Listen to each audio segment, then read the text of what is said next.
Hello student, कैसे हैं आप लोग। आई होप आप सभी बहुत अच्छे होंगे और आपकी नीट की प्रिपरेशन भी काफी अच्छे से चल रही होगी।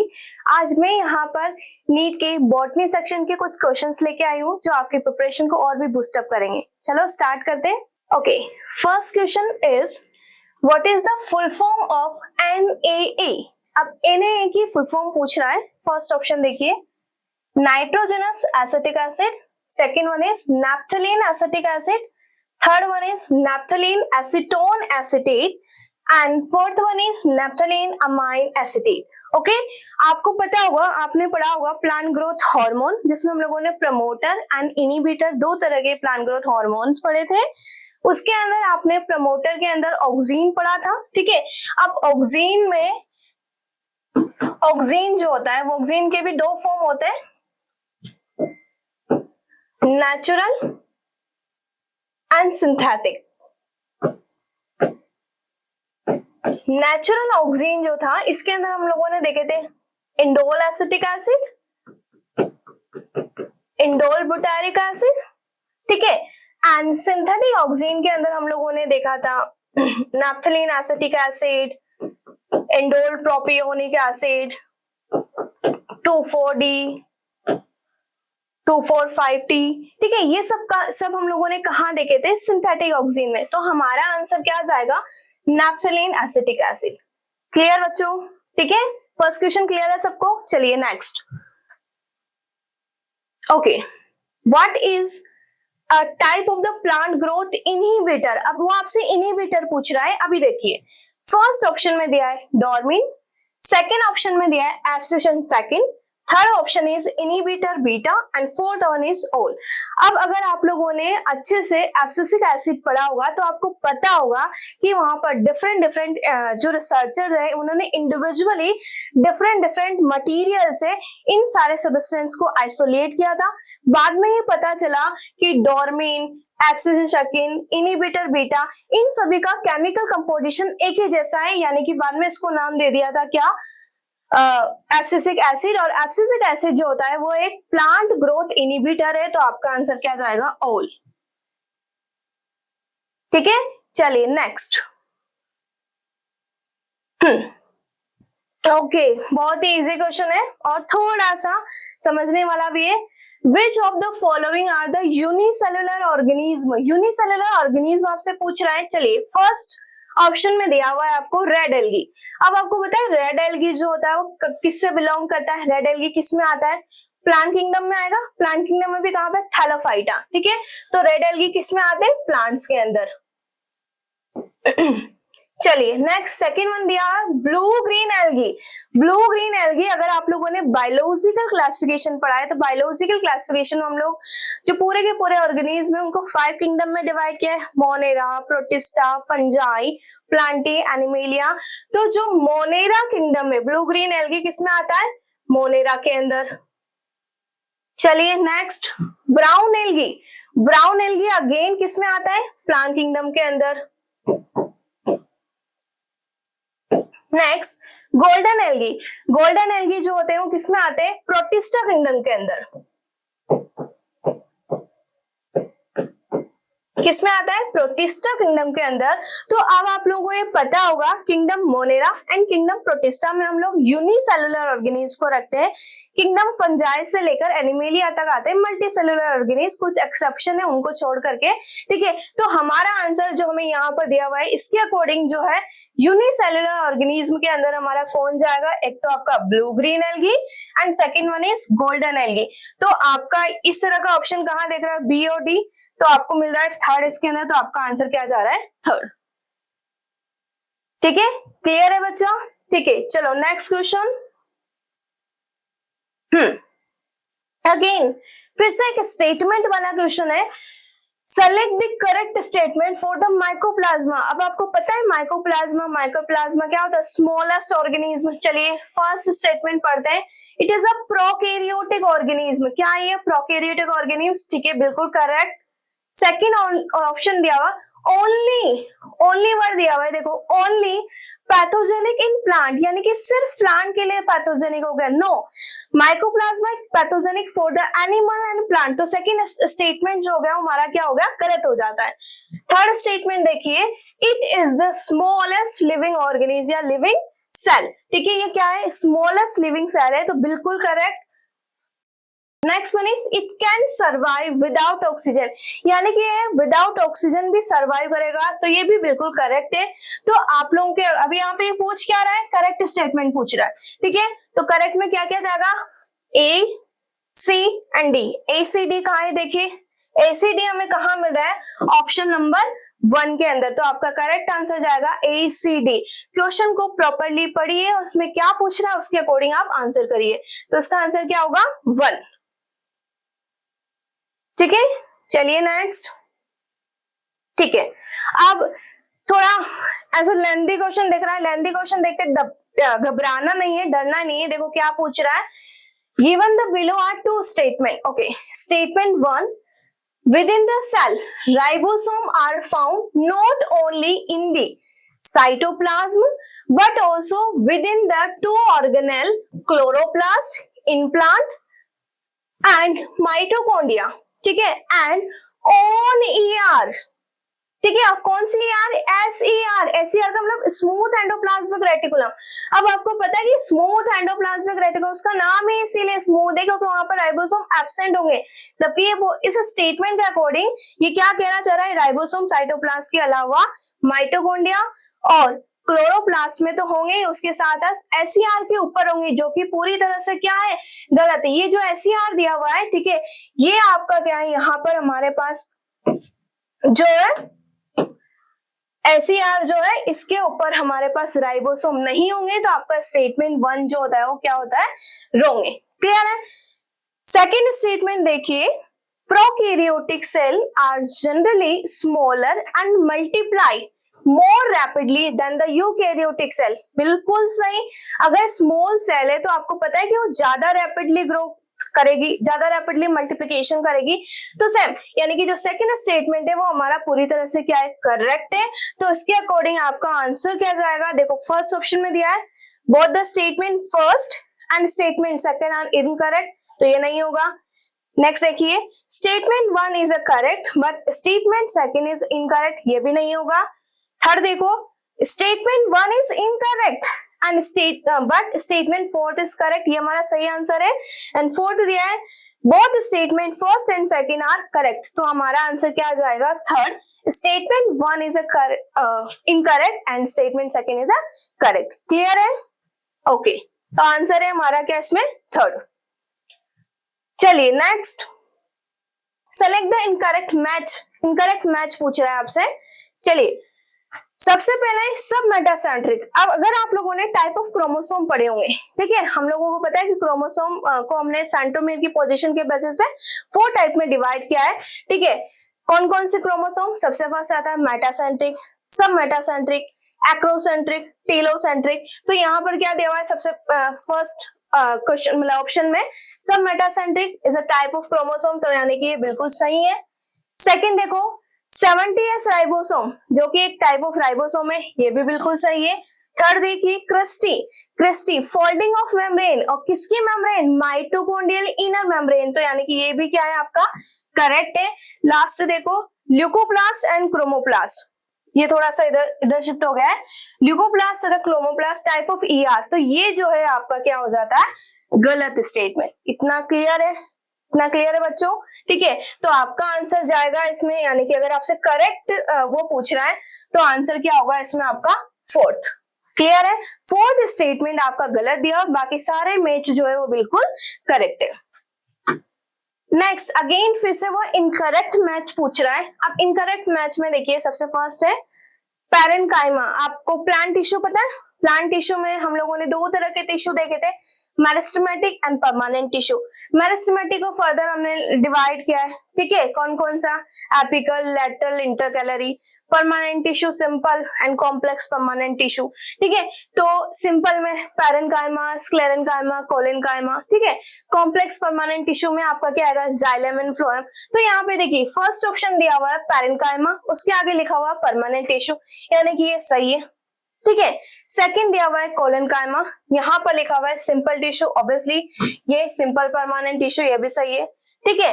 नेक्स्ट थर्ड जो है स्क्लेरन कायमा, जो कि क्या है मेरिस्टेमेटिक टिश्यू, जबकि स्क्लेरन कायमा is also type of the permanent tissue, यानी कि हमारा थर्ड ऑप्शन क्या है, इनकरेक्ट है, ठीक है। एंड लास्ट दिया हुआ है जाइलम, जो कि अगेन क्या है कॉम्प्लेक्स परमानेंट टिश्यू, यानी कि परमानेंट टिश्यू, ये भी बिल्कुल करेक्ट है। तो यानी कि आपका आंसर क्या जाना चाहिए इसके अकॉर्डिंग, थर्ड, यानी कि इनकरेक्ट मैच जो है वो हमारा क्या है, थर्ड है, यानी कि हमारा आंसर क्या होगा, third. Sclerenchyma not a meristematic tissue, sclerenchyma is a permanent tissue. The first formed primary xylem element are called, ठीक है, and the later form primary xylem element इसको। अब इसमें जाइलम का पूछ रहा है वो कि सबसे पहले जो जाइलम बनेगा उसे क्या बोलेंगे, बाद में जो बनेगा उसे क्या बोलेंगे, ठीक है। तो देखो firstly form xylem, first option देखो मेटाजाइलम एंड प्रोटोजाइलम, नो, सबसे पहले जो बनता है वो क्या होता है, प्रोटो होता है, देन फिर जो बनता है वो क्या होता है, मेटा, यानी कि फर्स्ट ऑप्शन हमारा गलत हो जाता है। सेकंड देखो protoxylem and secondary xylem, first correct है लेकिन सेकंड स्टेटमेंट देखिए गलत लिखा हुआ है, तो ये गलत चला जाएगा। थर्ड देखो metaxylem and primary xylem, no. Last statement देखिए प्रोटोजाइलम एंड मेटाजाइलम, ठीक है। तो यानी कि हमारा जो है ये बिल्कुल करेक्ट होगा, प्रोटोजाइलम फर्स्ट फॉर्म होता है एंड देन कौन सा फॉर्म होता है, मेटाजाइलम। तो आंसर क्या जाएगा हमारा, फोर्थ। चलिए नेक्स्ट क्वेश्चन। अब ये पूछ रहा है in type of the vascular bundle the xylem and phloem joint situated along the same radius of the vascular bundle, ठीक है। अब इधर देखिए हम लोगों ने वेस्कुलर टिश्यूज पढ़े थे, जाइलम एंड फ्लोएम। अगर ये पूछ रहा है कि xylem and phloem same radius में इधर हमारा जाइलम है सपोज और इधर हमारा फ्लोएम है, ठीक है, यहाँ पर बीच में क्या आ जाता है, कैम्बियम आ गया, तो ये किस तरह का वेस्कुलर टिश्यूज होगा, तो इसको हम क्या बोलेंगे, reticulate, no, imbricate, no, conjoint, okay, radial, no. तो हमारा आंसर क्या आ जाएगा, कंजॉइंट। जब सेम रेडियस में होता है तो क्या होता है, कंजॉइंट। जब वो डिफरेंट रेडियस में होगा तो उसको हम क्या बोलेंगे, रेडियल। तो आपका आंसर क्या आ जाएगा इसमें, कंजॉइंट, ठीक है, यानी कि हमारा आंसर इसमें होगा थर्ड। क्लियर है। चलिए given below are the two statement, दो स्टेटमेंट दिया हुआ है, ठीक है। फर्स्ट स्टेटमेंट देखिए all flowering plant show the sexual reproduction, बिल्कुल सही जवाब। Flowering plant that means angiospermic plant, और एंजियोस्पर्मिक प्लांट का आपको पता है कि वेल डेवलप्ड प्लांट होते हैं और वो क्या शो करेंगे, वो सेक्सुअल रिप्रोडक्शन शो करेंगे, बिल्कुल सही। सेकंड स्टेटमेंट दिया हुआ है human being have had an intimate relationship with the flower since time immemorial, ठीक है, बिल्कुल सही, यानी कि पुराने प्राचीन समय से ही हमारा जो ह्यूमन का प्लांट के साथ एक अच्छा रिलेशन है, ठीक है। तो और आपको पता है कि जो प्लांट इतने खूबसूरत, फ्लावर इतने खूबसूरत अट्रैक्टिव होते हैं तो वो अट्रैक्ट करेंगे, तो उससे क्या हुआ, पॉलिनेशन में हेल्प मिलेगी, ठीक है। तो वो भी बहुत, मतलब ये वाला जो स्टेटमेंट है ये भी आपको बिल्कुल करेक्ट दिया हुआ है, इनके दोनों स्टेटमेंट हमारे क्या है, सही है। तो उसके अकॉर्डिंग हमारा आंसर क्या जाना चाहिए, फर्स्ट ऑप्शन देखिए both statement first and statement second are incorrect, नहीं। second statement देखो statement one is correct but statement second is incorrect, ये भी नहीं जाएगा। थर्ड देखिए statement first is incorrect but statement second is correct, तो ये भी नहीं क्योंकि हमारे तो दोनों सही है। तो लास्ट वाला देखो both statement first and second are correct, ठीक है। तो आपका आंसर क्या आ जाएगा इसमें, फोर्थ, ठीक है, हमारा आंसर क्या होगा इसमें, फोर्थ। क्लियर है बच्चों, ठीक है। तो ये दोनों स्टेटमेंट क्या है, करेक्ट है। Next, in bisexual flower which structure are present. अब सबसे पहले तो आपको पता होना चाहिए कि बाइसेक्सुअल फ्लावर क्या होता है। बाइसेक्सुअल फ्लावर ये यहाँ पर हमारा फीमेल रिप्रोडक्टिव पार्ट यानी कि गाइनोशियम भी है,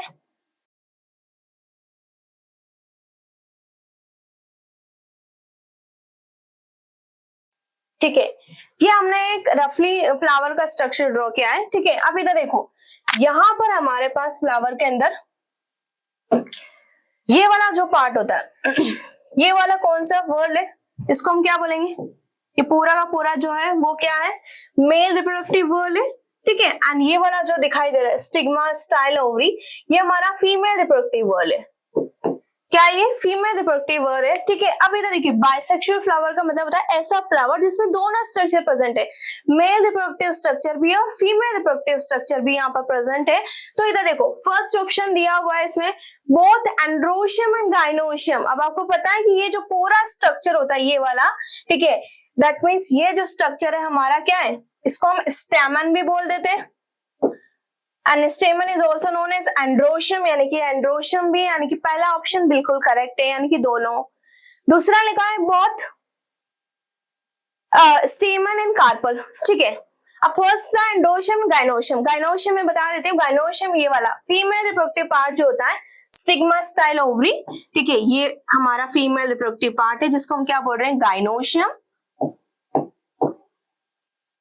gynoecium is also known as pistil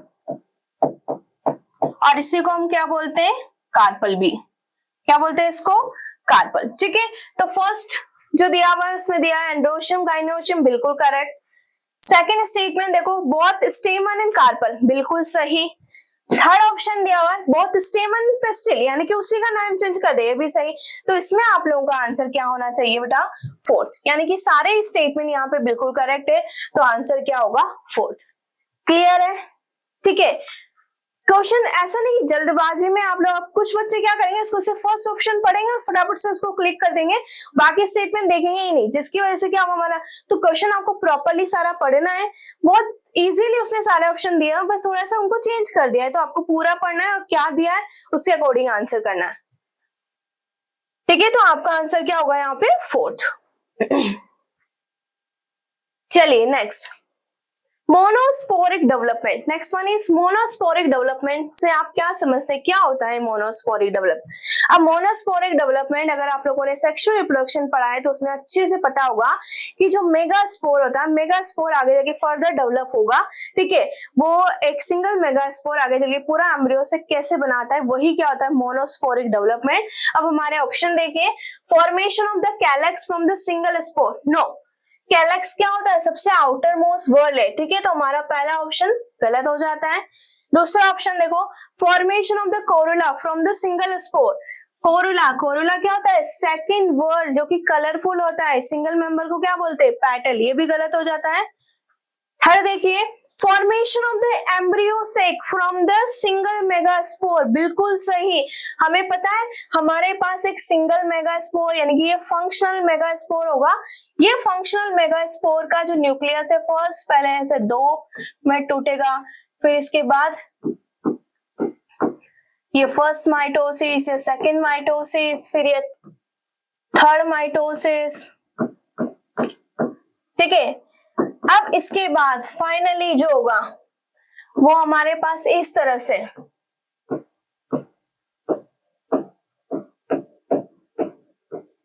क्या डेवलप हो जाएगा, एम्ब्रियो सेक डेवलप होगा। इसमें ये वाली सेल को क्या बोलेंगे, एंटीपोडल सेल।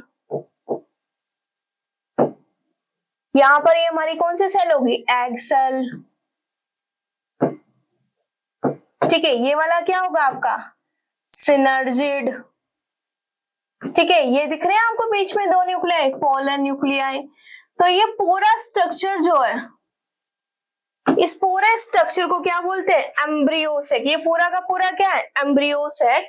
और ये एम्ब्रियोसेक किससे बना है, सिंगल एक फंक्शनल मेगास्पोर से।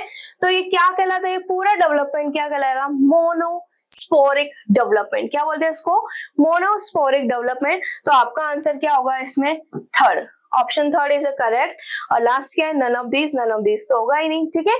तो आपका आंसर क्या जाएगा, ऑप्शन थर्ड। क्लियर है, monosporic development. What is the meaning of DNA and DNA respectively, बहुत ही आसान है। सबसे पहले type of DNA and DNA digesting enzyme, ठीक है। सेकंड लिखा हुआ है DNA digesting enzyme and type of DNA, उल्टा लिखा हुआ है। थर्ड देखो, type of DNA and restriction enzyme, no.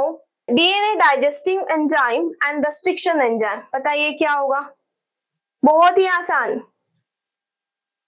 क्या जाएगा इसमें, सबसे पहले डीएनए क्या है, टाइप ऑफ डीएनए है, और डीएनए क्या है, डीएनए डाइजेस्टिंग एंजाइम है कि डीएनए को तोड़ने के लिए जो एंजाइम चाहिए वो कौन सा एंजाइम लगता है, डीएनएज। तो आंसर क्या होगा इसमें, फर्स्ट।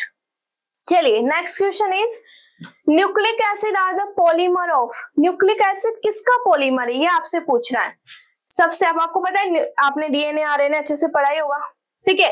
तो आपको पता है कि जो डीएनए होता है उसमें क्या चीजें प्रेजेंट होती है, क्लियर। तो यहाँ पर न्यूक्लिक एसिड, हमारा न्यूक्लिक एसिड में क्या आएगा, डीएनए आरएनए, ठीक है। वो किसका पॉलीमर होता है, अमाइनो एसिड का, नो। न्यूक्लियोसाइड का, नो। न्यूक्लियोटाइड का, यस। फैटी एसिड का, नो, ठीक है। तो आपका करेक्ट आंसर क्या होगा इसमें, न्यूक्लियोटाइड। क्या होगा इसमें, न्यूक्लियोटाइड, क्योंकि बहुत सारे न्यूक्लियोटाइड मिलके पूरा एक पॉली न्यूक्लियोटाइड चेन बनाते हैं। अब उसमें कौन सी शुगर प्रेजेंट है, कौन से नाइट्रोजन बेसिस प्रेजेंट है, उसके बेसिस में वो डीएनए या आरएनए होगा। लेकिन न्यूक्लिक एसिड किसका पॉलीमर होता है, न्यूक्लियोटाइड। क्लियर, तो आंसर होगा आपका थर्ड। चलिए next question is during transcription the strand of DNA which does not code for the anything is referred as। अब इसके लिए आपको थोड़ा सा पहले ट्रांसक्रिप्शन पता होना चाहिए, ठीक है। आप लोगों ने डीएनए स्ट्रैंड देखा होगा इस तरह से हमारे पास ये डीएनए स्ट्रैंड है, क्लियर है। अब इधर देखिए, डीएनए स्ट्रैंड में ये हमारे पास जो होती है, एक हमारे पास ये टेम्पलेट स्ट्रैंड है,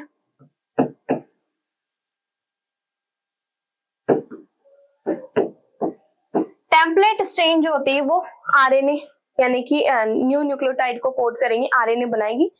टेम्पलेट स्ट्रैंड के अपोजिट में जो स्ट्रैंड होगी वो उसको हम क्या बोलेंगे, coding strand.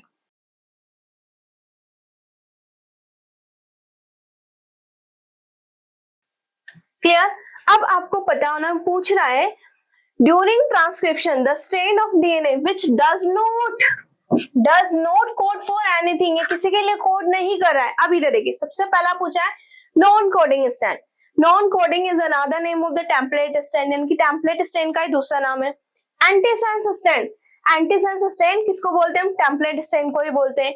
Next template strand, template strand पता है आगे चल के जो आरएनए बनेगा वो किससे बनता है, टेम्पलेट, यानी कि ये यहाँ पर क्या बनेगा हमारा आरएनए, ये किससे बना है, टेम्पलेट स्ट्रैंड से ही बनेगा, ठीक है। And last one is coding strand. ये कोडिंग स्ट्रैंड ये वाला जो नीचे वाला स्ट्रैंड होता है ये आरएनए फॉर्मेशन यानी कि ट्रांसक्रिप्शन में पार्टिसिपेट नहीं करता है। तो आपका आंसर क्या होगा इसमें, कोडिंग स्ट्रैंड। आंसर क्या जाएगा यहाँ पे हमारा fourth option, coding strand. Clear. Which one of the following type of the stone protein are not present in the stone octamer? Again MBI का क्वेश्चन है, ठीक है, molecular basis of inheritance.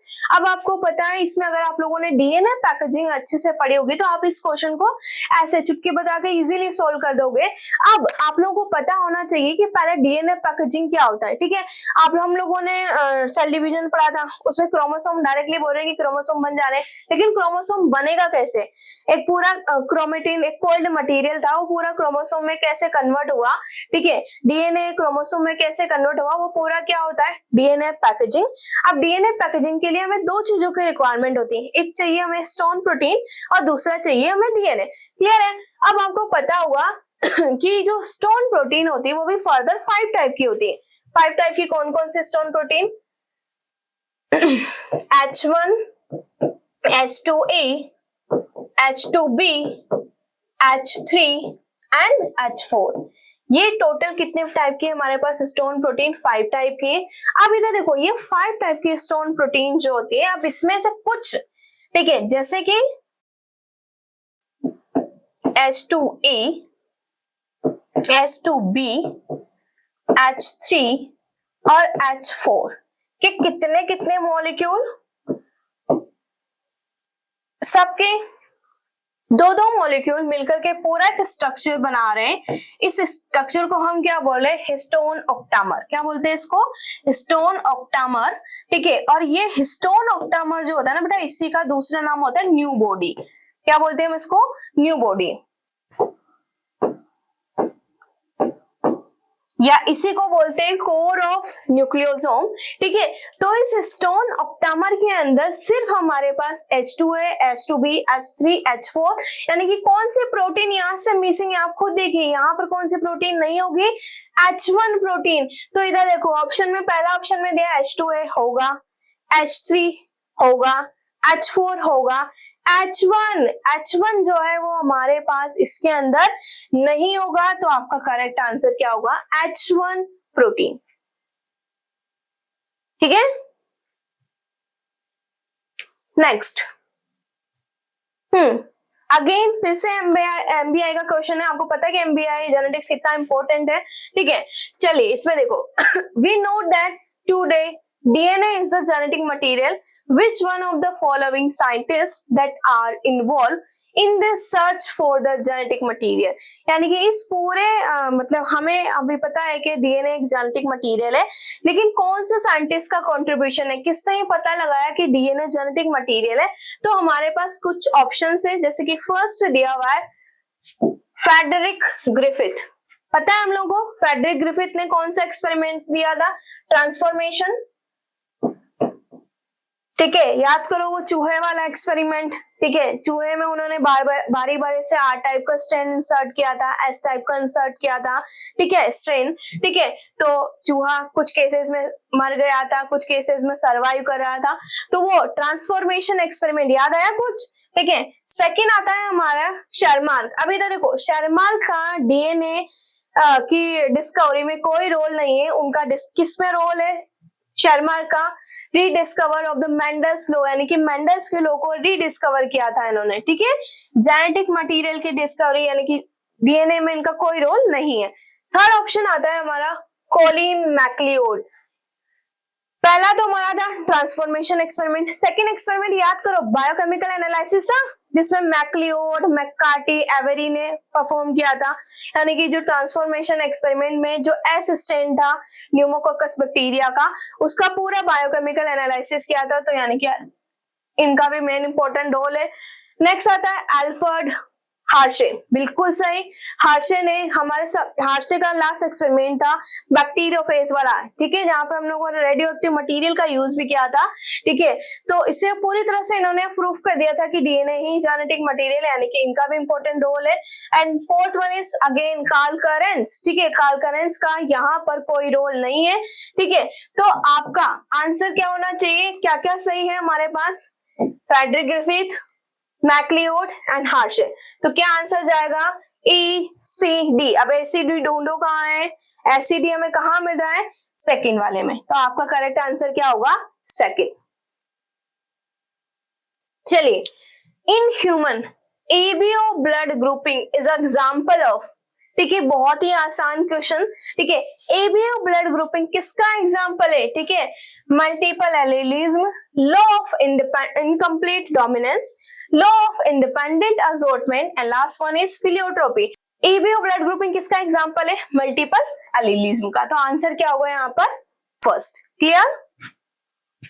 Next question, if distance between two genes are high and genes are loosely linked, then which of the following statement are not correct? क्या पूछ रहा है, कौन सा स्टेटमेंट करेक्ट नहीं है, नॉट करेक्ट पूछ रहा है। चलिए, सबसे पहले देख रहे हैं हम स्टेटमेंट। अब इसके लिए आप लोगों को एमबीआई अगर आप लोगों ने पढ़ा है तो उसके आपको अच्छे से पता होगा। आपको लिंकेज एंड रिकॉम्बिनेशन वाला कॉन्सेप्ट अच्छे से क्लियर होना चाहिए कि क्या होता है लिंकेज और क्या होता है रिकॉम्बिनेशन। तो थोड़ा सा इधर देखिए बच्चा, सबसे पहले ये हमने क्रोमोसोम लिया है और ये क्वेश्चन के अकॉर्डिंग हम लोगों ने यहाँ पर जो जीन रखा है इनका डिस्टेंस क्या रखा है, हाई रखा है। ठीक है, प्लस ये लूजली लिंक्ड जीन है और डिस्टेंस भी इनके बीच में ज्यादा है। तो ये क्या करेंगे, क्या कंडीशन यहाँ पर अप्लीकेबल होगा। तो इधर देखिए, जब भी जीन के बीच में डिस्टेंस ज्यादा होती है, ठीक है, या वो लूजली लिंक्ड होते हैं, तो उस कंडीशन में जो लिंकेज वाला प्रोसेस है, लिंकेज क्या होगा यहाँ पर, कम होगा। ठीक है, रिकॉम्बिनेशन जो है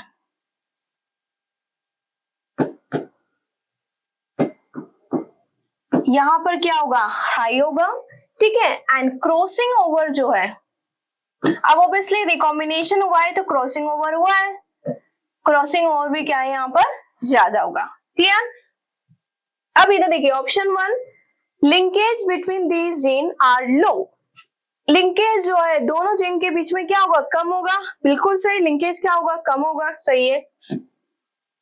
recombination between these genes are high, recombination क्या होगा, ज्यादा होगा, ये भी सही है। थर्ड है percentage of the crossing over and map unit are high, obviously percentage of crossing over क्या होगा, ज्यादा। अब स्टेटमेंट में हमें ये पूछ रहा है कि इस कंडीशन में क्या नहीं होगा, तो इधर देखो यानी कि ये तीनों कंडीशन तो होगी, तो ऑप्शन 4 जो है वो क्या लिखा हुआ, नन ऑफ दीज, यानी कि नन ऑफ दीज आपका यहाँ पर करेक्ट आंसर, यानी कि आंसर क्या जाएगा यहाँ पर आपका नन ऑफ दीज। क्लियर है, ठीक है, ये सारी कंडीशंस जो है यहाँ पर होगी, ठीक है। तो इनमें से ऐसा कोई भी ऑप्शन नहीं दिया है जो इस कंडीशन में फिट नहीं बैठ रहा है, तो आंसर क्या होगा, नन ऑफ दीज। क्लियर है बच्चों। Since there are the 3 different allele, there are the 6 different combination of these 3 allele that are possible. A total of the 6 different genotype of the human ABO blood group type. If N represents the number of allele, then which one of the following relation is the correct for the number of possible genotype, ठीक है। And this condition is for, ये किसके लिए है, आप लोगों ने polygenic inheritance पढ़ा है, ठीक है, मल्टीपल एलीलीज वाला केस पढ़ा है। मल्टीपल एलीलीज में जो ह्यूमन मतलब ईबीओ ब्लड ग्रुपिंग होता है, तो उसके लिए अगर हम बात करें जीनोटाइप की, तो कितने जीनोटाइप बनते हैं, 6 टाइप के। फेनोटाइप जो होगा यहाँ पर कितना बनेगा, 4 टाइप। अभी हमें कैसे, ये तो हमें पता है कि कैसे, लेकिन इसके लिए पर्टिकुलर फॉर्मूला है। फॉर्मूला देखिए कौन सा है, n/2 x n-1, no, n/2 x n+1, ठीक है, n/2 x 2-1, नो, ठीक है, n/2 x n-2, ठीक है, ये भी क्या होगा, नहीं होगा। तो आपका करेक्ट आंसर क्या जाएगा इसमें, सेकेंड, n/2 x n-1, ठीक है। ये किस में हम यूज करते हैं, मल्टीपल एलीलीज वाले केस में। Clear. Next question, which of the correct match पूछ रहा है आपसे, ठीक है। क्या क्या दिया हुआ है, देखिए इधर सबसे पहले दिया हुआ है फिनाइलकीटोन्यूरिया, ठीक है। फिनाइलकीटोन्यूरिया के लिए पूछ रहा है ऑटोसोमल लिंक्ड रिसेसिव ट्रेट, ठीक है, और इधर लिखा है elongated shape of the RBC. Phenylketonuria में आरबीसी का शेप चेंज होता है क्या, नहीं। Sickle cell anaemia autosomal recessive trait, ठीक है। मेंटल रिटार्डेशन, आप सिकल सेल एनीमिया में मेंटल रिटार्डेशन कब से होने लगे, सिकल सेल एनीमिया में क्या होता है, आरबीसी का शेप चेंज हो जाता है, ठीक है, सिकल लाइक हो जाता है, ठीक है। आरबीसी जो है वो कैपेबल नहीं होती ऑक्सीजन को कैरी करने के लिए, तो ये भी नहीं होगा। Next, haemophilia sex linked recessive disease, obviously क्या है, सेक्स लिंक्ड रिसेसिव डिजीज है, ठीक है, जिसमें क्या होता है, नॉन स्टॉप ब्लीडिंग, यानी कि इसमें क्या होता है, नॉन स्टॉप ब्लीडिंग होती रहती है अफेक्टेड इंडिविजुअल में। तो आपका आंसर यानी कि करेक्ट मैच जो है, फर्स्ट नहीं है, सेकंड भी नहीं है, क्या जाएगा आपका थर्ड, ठीक है, थर्ड वाला सही है, तो यानी कि ऑप्शन में ढूंढो, ऑप्शन में सी कहाँ है, इधर, तो आपका करेक्ट आंसर क्या होगा, सेकंड। चलिए नेक्स्ट, फिर से मैचिंग वाला क्वेश्चन है, how many matchings are incorrect regarding the Mendel dihybrid experiment, ठीक है, ये डाइहाइब्रिड एक्सपेरिमेंट के बारे में पूछ रहा है। अब इधर देखिए, सबसे फर्स्ट आप लोगों ने डाइहाइब्रिड, मेंडल का डाइहाइब्रिड एक्सपेरिमेंट पता है ना, उन्होंने क्या क्या लिया था, येलो राउंड सीडेड प्लांट का ग्रीन रिंकल्ड सीडेड प्लांट के साथ क्रॉस करवाया था। तो याद करो, उसमें हमारे पास जो फिनोटाइप था, फिनोटाइप क्या था, 9:3:3:1, 9:3:3:1, 9 प्लांट क्या मिले थे, येलो राउंड, 3 क्या मिला था, येलो रिंकल्ड, 3 क्या मिला था, ग्रीन राउंड, 1 क्या मिला था, ग्रीन रिंकल्ड। क्लियर है। अगर मैं इसकी जीनोटाइप की बात करूंगी तो हो गया फिनोटाइप, जीनोटाइप क्या था,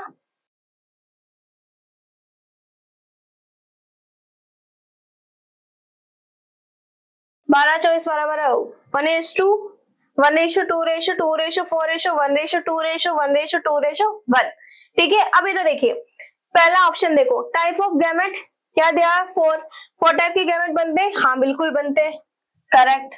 सेकंड बोल रहा है टाइप ऑफ जीनोटाइप, देखो जीनोटाइप मैंने लिखा है, इसमें क्या दिया हुआ 10, जबकि यहाँ पे देखो 1 2 3 4 5 6 7 8 9, तो यानी कि सेकंड क्या हो गया, गलत।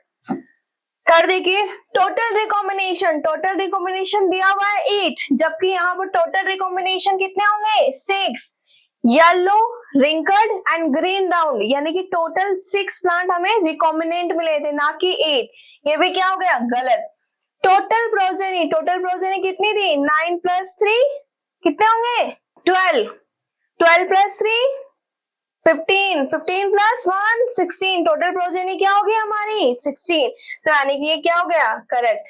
तो अभी देखो how many match are incorrect बोला है, तो कितने इनकरेक्ट मैच है, दो, दो ढूंढिए कहाँ है, दो है हमारे पास ऑप्शन नंबर थर्ड में, तो आंसर क्या जाएगा इसका, थर्ड। चलिए next question, a free living fungi that are very common in the root ecosystem and are effectively used as a biocontrol agent of the several plant pathogen is trichophyton, first option दिया हुआ है, second one is microsporum, third one is trichoderma and fourth one is penicillium, तो इसका answer क्या जाएगा, trichoderma। Next, Which blood group is a universal recipient, ये हर एक student को पता होगा, यूनिवर्सल रेसिपिएंट क्या होगा बताइए, ए बी, ए बी या ओ, क्या होगा यूनिवर्सल रेसिपिएंट हमारा, ए बी। अब आप लोग मुझे यहाँ बताएंगे, ये तो रेसिपिएंट हो गया, यूनिवर्सल डोनर क्या होता है, यूनिवर्सल डोनर आप मुझे बताने वाले हैं कि इसमें यूनिवर्सल डोनर क्या होगा, ठीक है। अगर यूनिवर्सल डोनर आता है तो आप क्या आंसर करते हैं, ओ, ओ जो होता है वो यूनिवर्सल डोनर है, और ओ में भी अगर पॉजिटिव नेगेटिव की बात करें तो ओ नेगेटिव जो होगा वो यूनिवर्सल डोनर होता है। नेक्स्ट क्वेश्चन, एक स्टेटमेंट दिया हुआ है, फिर से देखिए स्टेटमेंट, हाँ स्टेटमेंट में भी असर्शन रीजन वाला क्वेश्चन है, बिल्कुल देखो, New York at the 41 degree north has 105 species of the birds, ठीक है, and Greenland at the 71 degree only 56 species of the bird, clear, बिल्कुल सही। अभी तो देखो, अब आपको पता होना चाहिए, जैसे कि अगर हम बात कर रहे हैं, ये हमारा इक्वेटर है, इक्वेटर से हम कहाँ जा रहे हैं, पोल की तरफ जा रहे हैं, ठीक है, तो स्पीसीज डाइवर्सिटी क्या होगी, डिक्रीज होगी। अब ये बोल रहा है 41 डिग्री पे तो क्या होगा, 105 स्पीसीज है बर्ड की, यानी कि 41 डिग्री इसके पास में होगा, ये इक्वेटर है 41 डिग्री और ऊपर जाएंगे 71 डिग्री, ठीक है। तो जैसे जैसे हम कहा जा रहे हैं, पोल की तरफ जाएंगे, स्पीसीज डाइवर्सिटी क्या होगा, डिक्रीज होगा। सेकंड देखिए रीजन क्या है, in general species diversity decrease as we move away from the equator toward the pole, बिल्कुल सही, यानी कि इक्वेटर से पोल पर जाते हैं तो स्पीसीज डाइवर्सिटी क्या होती है, डिक्रीज होती है। डिक्रीज क्यों हो रही है, क्योंकि वहां की क्लाइमेटिक कंडीशन जो है वो फेवरेबल नहीं है किसके लिए, ऑर्गेनिज्म की ग्रोथ एंड डेवलपमेंट के लिए, तो वहां पर क्या होगा, वहां पे फेवरेबल कंडीशन नहीं मिलेगी तो स्पीसीज डेवलपमेंट नहीं होगा, स्पीसीज डाइवर्सिटी नहीं होगी तो स्पीसीज डाइवर्सिटी क्या होती है, डिक्रीज होती जाती है। तो इसका आंसर क्या होगा, स्टेटमेंट दोनों सही है और उसको एक्सप्लेन भी करा है। तो देखिए यहाँ पे देखो आप लोग, both A and R are correct, but R is not correct explanation of A, तो ये भी नहीं होगा। सेकंड में देखिए A is a correct but R is not correct, नहीं, A is not correct but R is correct, no, both A and R is correct and R is a correct explanation of A, क्योंकि देखो second statement explain कर रहा है उसको, तो answer क्या होगा इसमें आपका फोर्थ। क्लियर है बेटा, याद रखना हमेशा इक्वेटर से पोल की तरफ जाते हैं तो स्पीसीज डाइवर्सिटी क्या होगी, डिक्रीज होगी। Next, which of the following statement is true for hotspot, hotspot के लिए जो ट्रू स्टेटमेंट पूछ रहा है, सबसे first, serve as in situ conservation, बिल्कुल सही। Cover less than 2% of the earth land area, बिल्कुल सही। Can reduce the ongoing mass extinction, ठीक है, करता है, बिल्कुल सही। ऑल ऑफ द अबव, ठीक है, यानी कि इसमें सारे स्टेटमेंट सही है, तो आपका आंसर होगा यहाँ पे 4। One careful analysis of the record of the biodiversity loss, which group found to be more vulnerable to extinction, सबसे ज्यादा चांसेस कौन से ग्रुप का एक्सटिंक्ट होने का? रेप्टाइल्स, सेकेंड है amphibians, third one is mammals and fourth one is birds. तो आपको पता होगा कि जो एम्फीबियंस है उनको बहुत ज्यादा चांसेस है क्या एक्सटिंक्ट होने के, तो आंसर क्या होगा इसका? सेकेंड। नेक्स्ट, इनकरेक्ट मैच करने वाला क्वेश्चन है, इनकरेक्ट मैच करना है आपको। चलिए सेल डिवीजन का क्वेश्चन है। देखो सबसे फर्स्ट दिया है मियोसिस, मियोसिस में दिया है single cycle of the DNA replication, बिल्कुल सही। Mitosis, single cycle of the DNA replication, एक ही बार यहाँ पर भी एस फेज में डीएनए रेप्लिकेशन होगा वन टाइम, इधर भी एस फेज में डीएनए रेप्लिकेशन होगा single time. Next, prophase second में बोला है रिकॉम्बिनेज एंजाइम यूज। अब आपको पता है कि प्रोफेज सेकंड में तो क्रॉसिंग ओवर होता ही नहीं है, जब क्रॉसिंग ओवर ही नहीं होगा तो रिकॉम्बिनेशन का वहां पे क्या काम? तो यानी कि ये स्टेटमेंट जो है वो क्या है? गलत दिया हुआ है। Next, cell plate, sphagnum and cycas, ठीक है, ऑब्वियसली प्लांट है तो सेल प्लेट मेथड करेंगे, साइटोकाइनेसिस का सेल प्लेट मेथड फॉलो करेंगे, तो यानी कि फोर्थ वाला भी यहाँ पे क्या है? बिल्कुल करेक्ट। तो इनकरेक्ट मैच कौन सा जाएगा? थर्ड। तो आपका आंसर भी यहाँ पे क्या होगा बेटा? थर्ड, ठीक है, आंसर क्या होगा हमारे यहाँ पर? थर्ड, ठीक है। चलिए next, if an organism the number of the chromosome is 48, then during the cell cycle what is the number of chromosome in G1, S and G2 phase? अब बहुत ही आसान, इसमें भी बच्चे कंफ्यूज हो गए, इसमें बहुत बड़ी गलती करने वाले हैं। अब क्या गलती करने वाले वो भी मैं बताऊंगी और इसका करेक्ट आंसर है वो भी मैं आपको बताऊंगी। चलिए देखो, उसने आपको दिया है कि ऑर्गेनिज्म है, उसके अंदर नंबर ऑफ क्रोमोसोम क्या है? सेल के अंदर नंबर ऑफ क्रोमोसोम दिया है उसने 48, ठीक है। हाँ, अब इधर देखो ये सेल है क्या? G1 स्टेज में नंबर ऑफ क्रोमोसोम कितने रहेंगे इसके अंदर? 48, कितने रहेंगे? 48 क्रोमोसोम। एस फेज में डीएनए रेप्लिकेट होता है, क्रोमोसोम नंबर चेंज नहीं होते, क्रोमोसोम उतना ही रहेगा।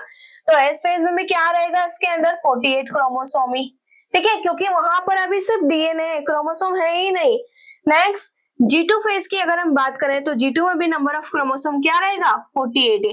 अब बहुत सारे बच्चे क्या करेंगे, एस फेज में डीएनए रेप्लिकेट हो रहा है तो क्रोमोसोम को भी, जबकि एनसीईआरटी प्रॉपर्ली लिखती है क्रोमोसोम और number are not change, chromosome number में कोई चेंज नहीं होगा। तो इसका आंसर क्या जाएगा हमारा? देखो किधर है 48 48 48, यहाँ पर थर्ड ऑप्शन में देखो 48 48 48, लेकिन बहुत सारे बच्चे इसका क्या आंसर कर देंगे? 48 96 48, ठीक है, या ये अधिकतर बच्चे इसमें करेंगे 48 96 96, ठीक है, जो कि हमारा क्या होगा? गलत होगा। हमारा करेक्ट आंसर क्या जाएगा? 48 48 48, ठीक है। अगर इसी क्वेश्चन को वो मतलब क्रोमोसोम की जगह डीएनए दे देता तो आपका आंसर जाता 1, 48 96 96, क्योंकि डीएनए डबल होता है एस फेज में और डबल हुआ है तो ऑब्वियसली G2 में भी उतना ही कंटेंट रहेगा। तो आंसर क्या होगा इसमें आपका? इस पर्टिकुलर क्वेश्चन के लिए आंसर होगा हमारा थर्ड ऑप्शन 48 48 48, यानी कि G1 में भी 48, एस फेज में भी 48 और G2 के अंदर भी 48। चलिए नेक्स्ट क्वेश्चन, करेक्ट मैच करना है आप लोगों को यहाँ पर। C4 प्लांट मेज, यस C4 प्लांट क्या होता है? मेज होता है। फॉस्फोग्लाइकोलेट किसमें बनता है? फोटो रेस्पिरेशन, बिल्कुल सही है। RUBP 5 कार्बन कंटेनिंग कंपाउंड है, पता है RUBP में कितने कार्बन होते हैं? 5 कार्बन, तो यानी कि ये भी सही है। तो यानी कि सारे स्टेटमेंट सही है, क्लियर है। तो इसका आंसर क्या होगा आपका? फोर्थ। नेक्स्ट, चलिए स्टेटमेंट वाले क्वेश्चन है। हाँ, फर्स्ट स्टेटमेंट दिया है, Calvin propose that plant change light energy to chemical energy by transferring an electron in an organized array of the pigment molecule and other substance, बिल्कुल सही है, ठीक है। कैल्विन ने बताया था पूरा, ठीक है, और उन्होंने बताया था कि लाइट एनर्जी जो है उसको केमिकल एनर्जी में कन्वर्ट करेंगे एंड डिफरेंट यानी कि पूरा इलेक्ट्रॉन डिफरेंट पाथवे से डिफरेंट मतलब प्रोटीन मॉलिक्यूल से होते हुए उसमें क्या होगा? पूरा एनर्जी फॉर्मेशन होगा, ठीक है, और उसके अलावा वहां पर एटीपी एनएडीपी का फॉर्मेशन होगा, ठीक है, और उसके अलावा फिर उस एटीपी और एनएडीपी का यूटिलाइज करके हम क्या बनाएंगे? ग्लूकोज बनाएंगे। तो यानी कि हमारा बिल्कुल सही है। सेकेंड स्टेटमेंट देखिए, the mapping of the pathway of the carbon assimilation in the biosynthesis earned Nobel Prize to the Kelvin in 1971. इधर क्या दिया हुआ है 1971, जबकि वो क्या था 1961, यानी कि जो सेकंड स्टेटमेंट है ना बेटा वो क्या हो जाता है, गलत हो जाता है। क्लियर? आप इसको ठीक से नहीं पढ़ोगे तो आप इसको करेक्ट कर दोगे। हल्का सा यहाँ पर एक डिजिट का डिफरेंस है, वो 1961 था, यहाँ पे 1971 है, ये गलत हो गया। तो आपका आंसर क्या जाएगा, statement 1 is correct and statement 2 is incorrect. अभी तो देखिए कहाँ है, पहले में दिया है both statement first and second are incorrect, no. Statement 1 is correct but statement second is incorrect, सही है। Statement 1 is incorrect and second correct, no. Both statement are correct, तो इसमें हमारा आंसर क्या आ जाएगा, सेकंड। हाँ, फैमिली मॉर्फो का क्वेश्चन है। चलिए, in the given below example how many plants are member of the Brassicaceae family. Brassicaceae, Brassicaceae is also known as, बताइए ब्रेसिकेसी का दूसरा नाम, ब्रेसिकेसी को हम क्या बोलते हैं, क्रूसिफेरी फैमिली भी। अब याद करो, क्रूसिफेरी फैमिली, मस्टर्ड फैमिली, तो एक एग्जांपल तो वैसे ही मिल जाता हमें, इसमें आपको ब्रेसिकेसी पूछ रहा है, ठीक है। तो ब्रेसिकेसी में क्या क्या जाएगा, ashwagandha, no. Radish, yes. Turnip, बिल्कुल सही। Mustard, yes. Cauliflower, yes. Sugar cane, no. अब आप लोग मुझे बताएंगे कि अश्वगंधा एंड शुगर कैन कौन सी फैमिली के मेंबर है। तो हमें ब्रेसिकेसी के तो मिल गए, लेकिन अश्वगंधा एंड शुगर कैन का आप लोग मुझे बताएंगे, ठीक है, कमेंट बॉक्स में कमेंट करके कि कौन सी फैमिली से बिलोंग करते हैं, ठीक है। तो radish, turnip, mustard and cauliflower belong to the Brassicaceae family या क्रूसिफेरी, ठीक है। तो आंसर क्या होना चाहिए हमारे पास, 4, और 4 देखो कहाँ है, इसमें 4 मेंबर्स जो है वो बिलोंग करते हैं ब्रेसिकेसी फैमिली से, तो आंसर क्या होगा हमारा, सेकंड। यहाँ पे बायोडाइवर्सिटी का क्वेश्चन है। At the ecosystem level India for instance which its desert, rain forest, mangrove, coral reef, wetland, estuaries and alpine meadow has a greater ecosystem diversity than a Scandinavian country like क्या था, Norway. बहुत ही आसान था, इसको तो बिल्कुल मुश्किल कर सकते हो। क्या है हमारा आंसर, नॉर्वे। फिर भी पढ़ लेते हैं, पहला क्या है, Bangladesh, no. China, no. Aquarian, no. तो हमारा आंसर क्या होगा, नॉर्वे।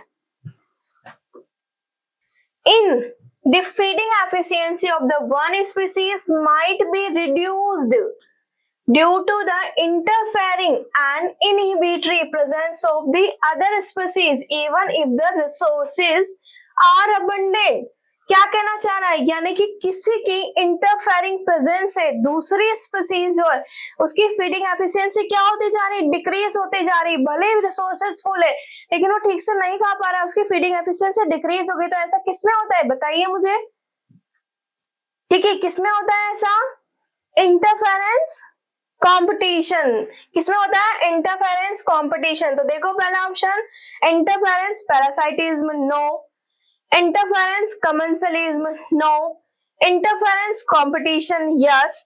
Advance competition, no. ये किसका, ये है हमारा नेगेटिव इंटरेक्शन, और नेगेटिव इंटरेक्शन में भी किसका एग्जांपल, इंटरफेरेंस कंपटीशन का, ठीक है। यानी कि कंपटीशन में भी कौन सा वाला, इंटरफेरेंस कंपटीशन। तो आंसर क्या होगा बेटा इसमें, third. Okay, next question is RuBP plus oxygen, ठीक है। इसे जो कंपोनेंट बन रहा है वो 1-फॉस्फोग्लाइकोलेट एंड 1-फॉस्फोग्लिसरेट, ठीक है। अब आपसे पूछ रहा है इन the given reaction what is the x, x पूछ रहा है वो, कि एक्स क्या है, ठीक है। अब अगर आपको इसके लिए आप लोगों को यहाँ पर ये एक्स का अपने को पूछ रहा है कि एक्स क्या चीज है, ठीक है।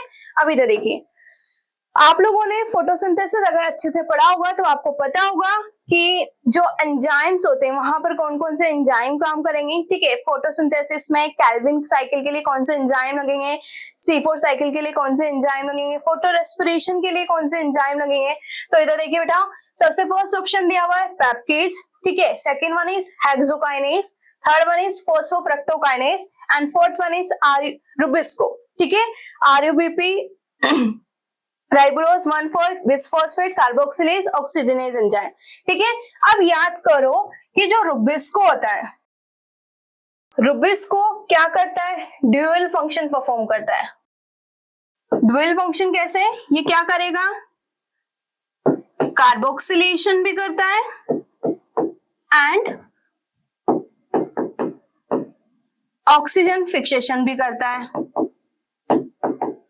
ठीक है, तो अब इधर देखिए यहाँ पर ये जो रिएक्शन दिया हुआ है, किसका रिएक्शन दिया हुआ है? फोटो रेस्पिरेशन का रिएक्शन दिया हुआ है। तो फोटो रेस्पिरेशन में जो है रुबिस्को यहाँ पर हमारे पास क्या करेगा?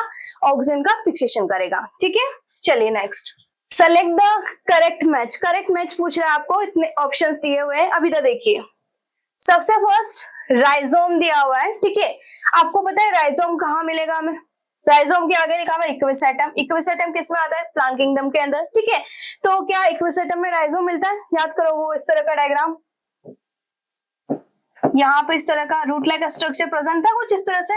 ये रूट लाइक स्ट्रक्चर क्या है? राइजोम। तो यानी कि ये क्या है? करेक्टली मैच है। Next, pyrenoid, Chlorophyceae. ठीक है, अब आपको ये पता होना चाहिए पहले तो क्लोरोफाइसी क्या है। क्लोरोफाइसी क्या होता है? Green algae. ठीक है, अब ग्रीन एल्गी की स्पेशलिटी होती है कि उसमें पायरिनोइड होते हैं। ठीक है, पायरिनोइड क्या होता है? जहां पर स्टार्च स्टोर होता है। ठीक है, तो यानी कि पायरिनोइड के आगे क्लोरोफाइसी लिखा है, यानी कि ये भी करेक्टली मैच है। Next, living fossil. ठीक है, लिविंग फोसिल कौन होता है? साइकस। बिल्कुल सही, लिविंग फोसिल क्या है? साइकस। यानी कि साइकस जो होता है, साइकस किसमें आता है? जिम्नोस्पर्म के अंदर, और साइकस जो होता है वो लिविंग फोसिल होता है। Next, seed habit. ठीक है, सीड हैबिट किसमें मिलता है हमें? टाइडोफाइट्स। ठीक है, हम लोगों ने टाइडोफाइट्स में देखा था कि precursor of the seed habit. देखो यहाँ पे लिखा हुआ है सीड हैबिट और इधर लिखा है टाइडोफाइट, दैट मींस ये भी क्या है? Correct image. चलो देखो ये ऑप्शन किसमें मिल रहा है? फर्स्ट का फर्स्ट, सेकंड बी के साथ सेकंड जाएगा, सी के साथ थर्ड एंड डी के साथ फोर्थ। तो आपका आंसर क्या होगा? फर्स्ट। क्लियर? चलिए next. Okay, next question is, फिर से करेक्ट मैच करना है आप लोगों को। ठीक है, सबसे फर्स्ट दिया हुआ है न्यूमेटोफोर्स। ठीक है, मॉर्फो का क्वेश्चन है, morphology. Pneumatophores, prop root, tap root of turnip and last one is thorn. अगर आप लोगों ने अच्छे से मॉर्फो पढ़ा है तो वहां पर जब रूट के मॉडिफिकेशन हम लोग पढ़ते हैं तो उसी में पढ़ते हैं न्यूमेटोफोर्स। अब आप लोगों को पता है न्यूमेटोफोर्स जो होता है वो मैंग्रोव प्लांट्स के अंदर मिलेगा।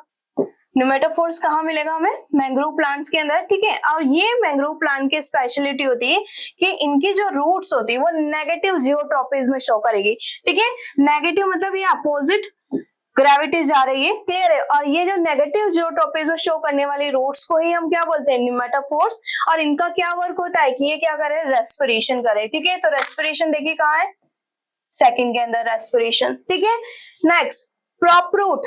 प्रॉपरूट, अगर आप लोगों ने बनियन ट्री देखा है, ठीक है, तो उसमें इस तरह से ऊपर से रूट आती हुई दिखाई देती, हैंगिंग रूट। क्लियर? ये हैंगिंग रूट क्या है? प्रॉपरूट। प्रॉपरूट का क्या वर्क होता है? सपोर्ट प्रोवाइड करना। ठीक है, तो सपोर्ट कहाँ है? प्रॉपरूट में सपोर्ट आपका फर्स्ट के अंदर। Next, tap root of turnip. अब टर्निप सबने खाया है, टर्निप के अंदर जो रूट है वो कौन सी है? Tap root. और वो क्या स्टोर कर रहा है? फूड स्टोर कर रहा है। थॉर्न, ठीक है, कांटे किसके लिए होते हैं? प्रोटेक्शन, प्लांट के प्रोटेक्शन के लिए। तो थॉर्न डी के लिए जाएगा हमारा फोर्थ। अब इधर देखिए कहाँ है? ए के लिए सेकंड, ए सेकंड का है थर्ड वाले में, बी के लिए फर्स्ट, सी के लिए थर्ड एंड डी के लिए फोर्थ। तो आपका करेक्ट आंसर होगा इसमें थर्ड। नेक्स्ट क्वेश्चन, अगेन फिर से आपको मैच करना है। ये क्वेश्चन भी किससे? मॉर्फोलॉजी से ही है। अगर आपने मॉर्फो अच्छे से पढ़ा हुआ तो बहुत ही इजी है। अब इसमें देखो कुछ हमें टर्म्स दिया हुआ है, अपोजिट, साइमोस, रेटिकुलेट, इम्ब्रिकेट। क्लियर है? अब अपोजिट क्या होता है? फाइलोटेक्सी। ठीक है, फाइलोटेक्सी पढ़ा हमने, अपोजिट, अल्टरनेट। ठीक है, तो अपोजिट क्या है? फाइलोटेक्सी। फाइलोटेक्सी इधर किधर है? देखो फोर्थ ऑप्शन में जा रहा है फाइलोटेक्सी। क्लियर? साइमोस, साइमोस क्या होता है? इन्फ्लोरेसेंस। रेटिकुलेट, रेटिकुलेट क्या होता है? वेनेशन। वेनेशन दो टाइप के होते हैं, parallel venation and reticulate venation. Imbricate क्या है? एस्टिवेशन। इम्ब्रिकेट क्या है? एस्टिवेशन। तो मैच करिए, ए के लिए फोर्थ, ए के लिए फोर्थ का है, ठीक है, बी साइमोस, बी के लिए थर्ड, रेटिकुलेट यानी कि सी के लिए हमारे पास क्या जाएगा? वेनेशन यानी कि सेकंड। तो आपका आंसर क्या होगा? डी के लिए क्या होगा? 1, आपका आंसर है third. Next, select the incorrect match for the population growth. Population growth अगर आप लोगों ने पढ़ी है, ठीक है, तो उसके लिए हमें यहाँ पर कुछ सिंबल्स दिया हुआ है, ठीक है। अब इनको मैच करना हमें, तो एन हम किसके लिए लिखते हैं, एन जो होता है पॉपुलेशन डेंसिटी को रिप्रेजेंट करता है, बिल्कुल सही। डी जो होता है वो किसको रिप्रेजेंट करता है, मोर्टेलिटी यानी कि डेथ रेट, जबकि इसमें लिखा है immigration, no. I emigration and B जो है वो नेटिलिटी। तो आपका क्या होगा, इनकरेक्ट पूछ रहा है आपसे, क्या पूछ रहा है वो, इनकरेक्ट। तो इनकरेक्ट क्या होगा इसमें बेटा, second. Next, Moses along with filling the blanks are the first organisms to colonize rock and hence are the great ecological importance। अगर आप लोगों ने प्लांट किंगडम पढ़ा है, प्लांट किंगडम में हम लोग जब थैलाफाइटा के बाद ब्रायोफाइट्स देखते हैं, तो ब्रायोफाइट्स में हमें मोसेस देखने को मिलता है, ठीक है। अब वहीं पर इकोनॉमिक इंपोर्टेंस में हम लोग ये लाइंस आपको मिल जाएगी एनसीईआरटी के अंदर, ठीक है। वहीं पर जो मोसेस होता है वो किसके साथ, जो बैरन लैंड होती है या उस पर कोलोनाइज होके क्या करेंगे, further ecological importance role play करते हैं, कैसे बैरन लैंड पे वो प्लांट वगैरह फॉर्म करेंगे, कैसे फॉर्म करेंगे ये आपको पता है, किसके साथ मिलके करेंगे, तो वो करते हैं क्या, बैक्टीरिया के साथ, no. Protista, no. Lichen, gymnosperm, no, क्योंकि सबसे पहले जिम्नोस्पर्म आएंगे क्या, नहीं। तो आपको पता होगा कि लाइकेन के साथ मोसेस मिलकर क्या करेंगे, रॉक को ब्रेक करने का काम करते हैं। रॉक ब्रेक होगी तो क्या होगा, सॉइल फॉर्मेशन होगा, सॉइल फॉर्मेशन होगा तो फर्दर वहां पे छोटे छोटे से प्लांट बॉडीज फॉर्म होंगे, ठीक है। तो पूरा एक इंपॉर्टेंट रोल प्ले करेंगे किसके साथ, मोसेस के साथ मिलके। आंसर क्या होगा इसका, थर्ड।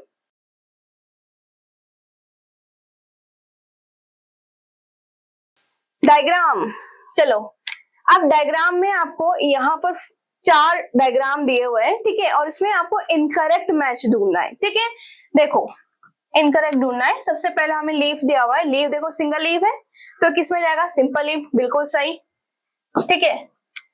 सेकंड डायग्राम दे रखा है पिनेटली कंपाउंड लीफ, किसमें मिलता है हमें, नीम के अंदर, बिल्कुल ठीक, ठीक है।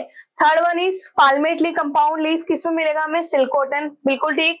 एंड फोर्थ में दे रखा है, यहाँ पे अगेन लीफ है लेकिन यहाँ पर मस्टर्ड का लिखा हुआ कि लीफ मस्टर्ड का है। अब इधर देखो ये लीफ शो कर रही है अपोजिट फाइलोटेक्सी, ये इस तरह से क्या शो कर रही है, अपोजिट फाइलोटेक्सी। अब आपको पता है कि मस्टर्ड में अपोजिट फाइलोटेक्सी नहीं होती, उसमें कौन सी वाली फाइलोटेक्सी होती है, वो अल्टरनेट। तो आपका यहाँ पर इनकरेक्ट मैच में कौन सा आंसर जाएगा, फोर्थ, ठीक है। तो यानी कि इसका जो करेक्ट आंसर होगा वो क्या होगा, फोर्थ। चलिए next question is statement based है। देखो स्टेटमेंट फर्स्ट में क्या दिया है, the complete disintegration of the nuclear envelope mark the start of the second phase of the mitosis. अब आप लोगों को इसके लिए माइटोसिस पता होना चाहिए। माइटोसिस में हमने स्टेजेस देखी, कितने स्टेजेस होते हैं, 4 स्टेजेस। कैरियोकाइनेसिस की 4 स्टेजेस है, प्रोफेज, मेटाफेज, एनाफेज, टेलोफेज, ठीक है। अब आपको पता है कि प्रोफेज के अंदर न्यूक्लियर मेम्ब्रेन पूरी तरह से at the end of the prophase पूरी तरह से डिसअपियर हो जाएगी, तो अभी कौन सी स्टेज शुरू होगी, मेटाफेज। तो क्या ये बोल रहा है, प्रोफेज का एंड में कौन सी सेकंड फेज शुरू होगी, सेकंड फेज को हम क्या बोलेंगे, मेटाफेज, ठीक है। तो ये बिल्कुल करेक्ट स्टेटमेंट है। सेकंड देखो, the plane of the alignment of the chromosome at metaphase is referred as the metaphase plate, ठीक है। हम उसको क्या बोलेंगे, मेटाफेज प्लेट, बिल्कुल सही। यानी कि सारे के सारे क्रोमोसोम जब इक्वेटर पे आ जाएंगे, ठीक है, इस तरह से, तो हम उसको क्या बोलेंगे, मेटाफेज प्लेट, ठीक है। तो यानी कि ये बिल्कुल सही है।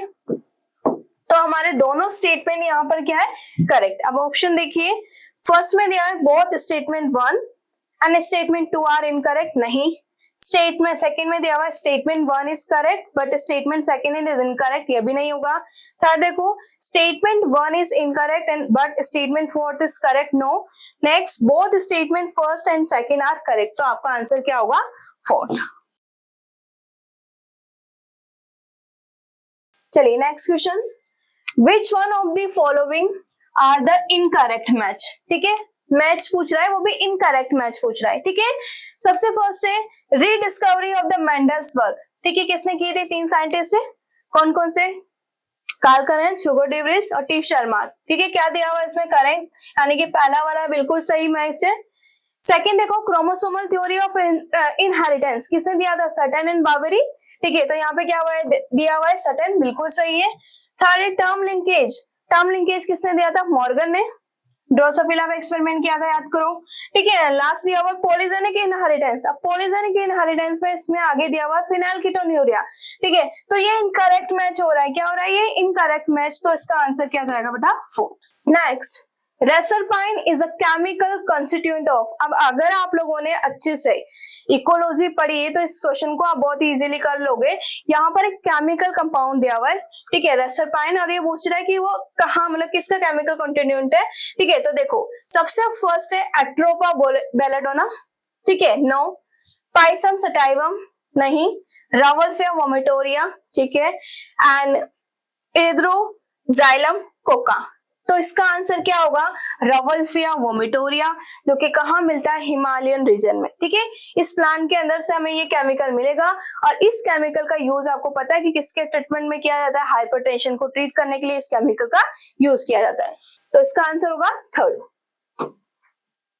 Next question, select the characteristics of the species. Species के कैरेक्टरिस्टिक्स क्या होते हैं, ये पूछ रहा है वो। ठीक है, फर्स्ट ए में दिया हुआ all the member of the species having the common ancestor, बिल्कुल सही। सारे के सारे स्पीसीज का क्या होना चाहिए, कॉमन एंसेस्टर। सेकंड है the member of the species resemble to the each other, एक जैसे दिखने चाहिए, बिल्कुल सही। Next, they are the anatomically similar, बिल्कुल सही, सारे के सारे एनाटोमिकल, इनके उनका इंटरनल स्ट्रक्चर बिल्कुल सेम होगा।